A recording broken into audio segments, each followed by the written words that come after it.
Third year की class में सभी बच्चों का स्वागत है। फ्रांस की क्रांति जो अपना टॉपिक चल रहा है उसी के अंदर अपन आगे देखते हैं कि क्रांति के लिए उत्तरदायी घटनाएं वह कौन सी घटनाएं थी जिन्होंने क्रांति को करने में सहायक योगदान दिया। इसके अंतर्गत देखते हैं स्टेटस जनरल का अधिवेशन। इसको मैंने आपको पहले भी बताया था कि फ्रांस में स्टेटस जनरल का अधिवेशन किस तरह से महत्वपूर्ण स्थान रखता है। उसी को अपन आगे देखते हैं कि ये स्टेटस जनरल का अधिवेशन किस प्रकार से क्रांति के लिए उत्तरदायी था। 5 मई 1790 ईस्वी को स्टेटस जनरल का अधिवेशन शुरू हुआ। इसके सदस्यों की संख्या 1214 थी। पादरी 308, कुलीन 285 और जनसाधारण के प्रतिनिधि 631। पादरियों के प्रतिनिधियों में लगभग 20 साधारण पादरी थे जिनकी सहानुभूति तीसरे वर्ग मतलब जनसाधारण के साथ में थी। मैंने आपको पहले बताया था कि ना चर्च के अंदर जो भ्रष्टाचार फैला हुआ था, बड़े बड़े पादरियों के द्वारा किस तरह से पैसों का इकट्ठा करके भ्रष्टाचार फैला रहे थे, तो उसी के अंदर जो वास्तविक कार्य था इनका वो करते थे जो छोटे पादरी थे। तो इन छोटे पादरियों की जो सहानुभूति थी वो हमेशा साधारण जनता के साथ रहती थी, क्योंकि ये साधारण जनता के बीच में रहकर ही उनके कार्य करते थे। इसलिए ये भी अधिक उच्च वर्ग से या जो पादरी वर्ग था, जो जिनके पास बहुत ज़्यादा धन था, उनसे हमेशा ईर्ष्या करते थे। इससे सर्वसाधारण के प्रतिनिधियों को जबरदस्त बल प्राप्त हो गया, क्योंकि संख्या में उनकी स्थिति ज़्यादा सुदृढ़ हो गई थी।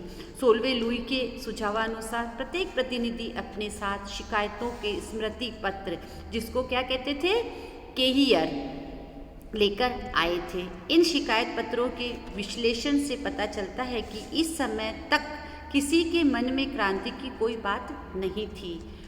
उन सब में राजा के प्रति गहरा प्रेम भाव प्रकट किया गया था। उनकी शिकायतें मनमानी तथा अनियंत्रित शासन व्यवस्था से संबंधित थी। सबकी मांग थी कि एक संविधान बनाया जाए, इसके द्वारा सरकार की शिकायतों को सीमित कर दिया जाए, राजा और जनता के अधिकार निश्चित कर दिए जाए और संविधान को सभी पर समान रूप से लागू किया जाए। स्पष्ट है कि क्रांति की इच्छा का कहीं कोई संकेत नहीं था। सब लोग समानता के अधिकार की मांग कर रहे थे। 5 मई को लुई 16वें ने जो उद्घाटन भाषण दिया उसमें उसने संविधान अथवा सुधारों के बारे में एक शब्द भी नहीं कहा।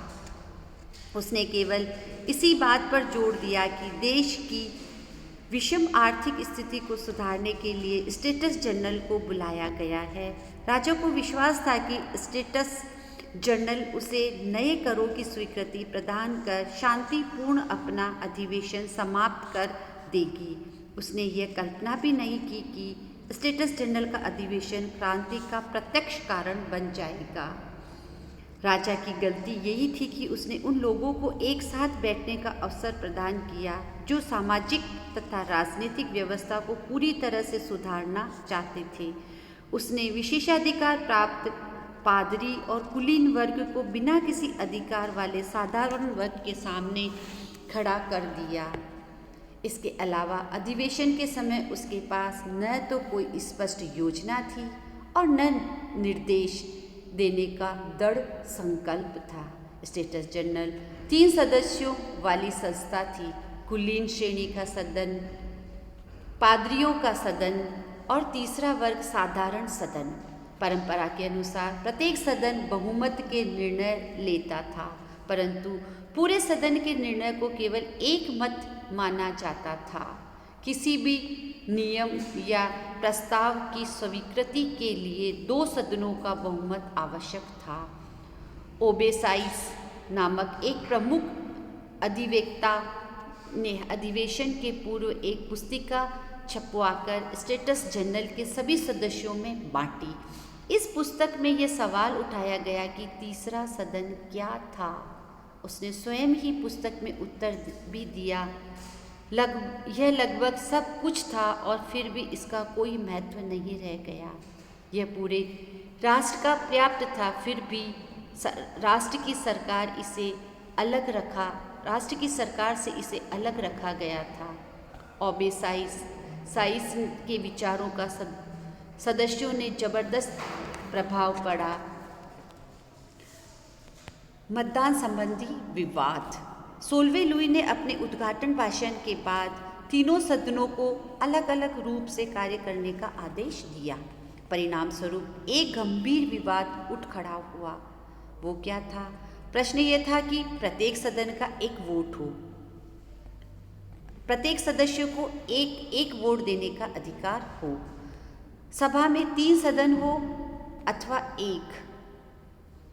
कुल पादरी और कुलीन सदस्य पुरानी व्यवस्था को कायम रखना चाहते थे, जबकि तीसरा सदन उनके इस विशेषाधिकार को समाप्त करने पर अड़ा हुआ था। बिना उचित रूप से संगठित हुए स्टेटस जनरल कोई काम नहीं कर सकती थी और इस विवाद को सुलझाए बिना किसी प्रकार का संगठन असंभव था। दुर्भाग्यवश इस नाजुक स्थिति में सरकार ने कोई विस्तृत कार्यक्रम नहीं रखा। राजा ने भी अपने उत्तरदायित्व की अवहेलना की और अवसर हाथ से निकल जाने दिया।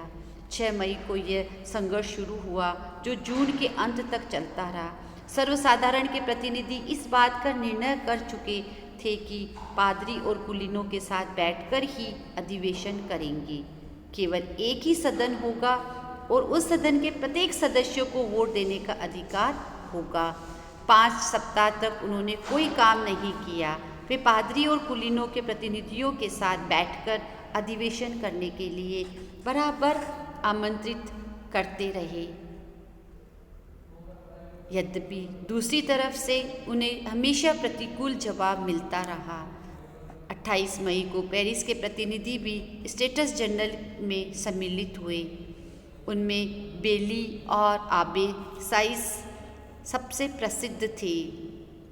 उनके आगमन से सर्वसाधारण के प्रतिनिधियों का उत्साह 2 गुना हो गया, क्योंकि उन्हें पता था कि ये प्रसिद्ध व्यक्ति उनके पक्ष की बात जनता के सामने, राजा के सामने, सदन के सामने जरूर रखेंगे।